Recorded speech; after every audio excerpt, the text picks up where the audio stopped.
Now, out of all of the England managers that you worked with, and you worked with a great many, the one that failure seemed to hurt most was Graham Taylor. Had a lot to contend with. The rebuilding of that team hardly ever had Gascoigne. He had no Shilton, no Butcher. What was your time like with Graham? Well, I had two experiences with Graham really. One as the England manager, and then one as a treasured colleague, as a summariser when we were together for Five Live. So he was my first England. When you're the correspondent, the most important thing you have to do for the BBC in the football terms is your relationship with the England managers paramount, because that's the most important function to cover the England team. And so Brian Butler retired in 1991, in between the Italia 90 and the World Cup in 90, the European Championship in 92.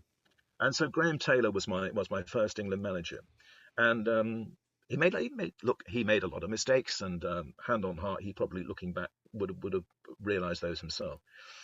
But what was wonderful about him was that because he was the son of a journalist himself, and he'd been reared sitting alongside his dad watching Scunthorpe United and starting and stopping the watch for him in the press box, he appreciated journalists, and and that was the greatest irony for me, was that nobody, not knowing the manager that I worked with, gave more to the press and yet was more vilified than Graham Taylor in the end.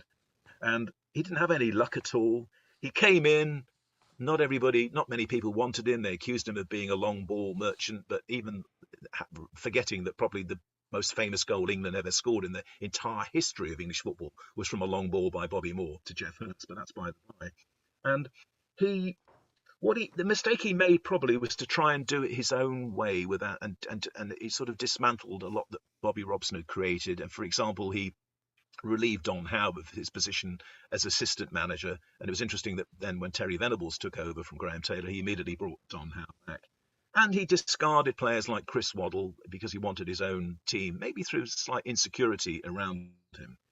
But nobody could have worked harder. And what I would say to you, moving on to my second part of my relationship with Graham Taylor, was that we used to watch England then with him on Five Live, and there was never a trip, never a meal time or a flight when somewhere in the conversation his England experience wouldn't surface, and he was deeply scarred by what happened to him. Not so much for himself, but also for the impact that it had on his family. Some of the treatment that his wife had to endure from media camping on the front garden, in the front garden.